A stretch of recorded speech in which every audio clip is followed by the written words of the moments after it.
Hello guys, তোমরা সবাই কেমন আছো?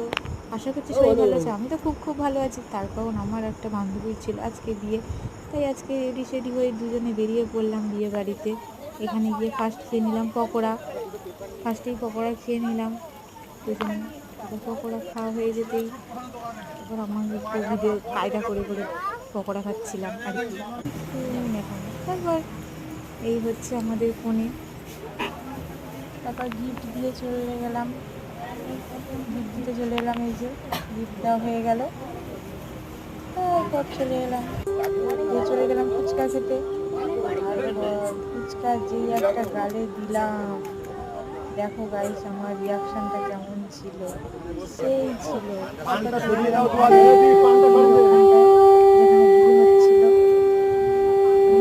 বর আর বউ আজকে এখানটায় অলরেডি শুরু হয়ে গেছে।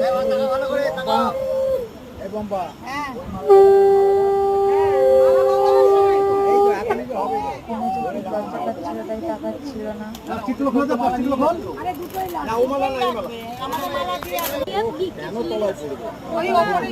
আমি বলেছি শাস্ত্রাচার, দেশাচার, ক্রিয়াচার, কুলাচার চারটিকে সবসময় মেনে চলতে হবে।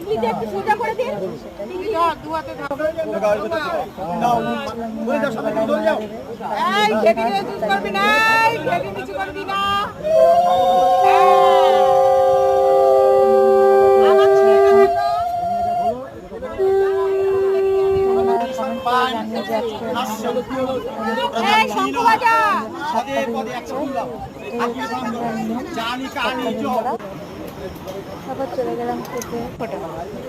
ফার্স্ট ইউজুয়াল হয় ব্যাপারটা, ফার্স্টে আমি আমার বড় মশাই খেয়ে দিলাম। তারটা ভালো ছিল, ঝুড়ি ভাজাটাও ভালো ছিল। এবার চলে এলো পটল চিংড়ি। পটল চিংড়ির পর চলে এলো একটা মাছের পেটি নিয়ে নিলাম, কারণ আমি পেটি খেতে ভালোবাসি। এটাও খারাপ ছিল না, ভালো ছিল মোটামুটি। তারপর দিয়ে দিল স্যালাড। তারপর চলে এলো চিকেন। চিকেনের পর চলে এলো চাটনি। চাটনি আমার খুব একটা ভালো লাগে না, চাটনি অত পছন্দ করি। তারপর চলে এলো দই। খুব ভালোবাসি। থেকে চলে এলো মিষ্টি। তারপর একটা মিষ্টি নিয়ে আমি আমার বড় মশাই খেয়ে নিলাম।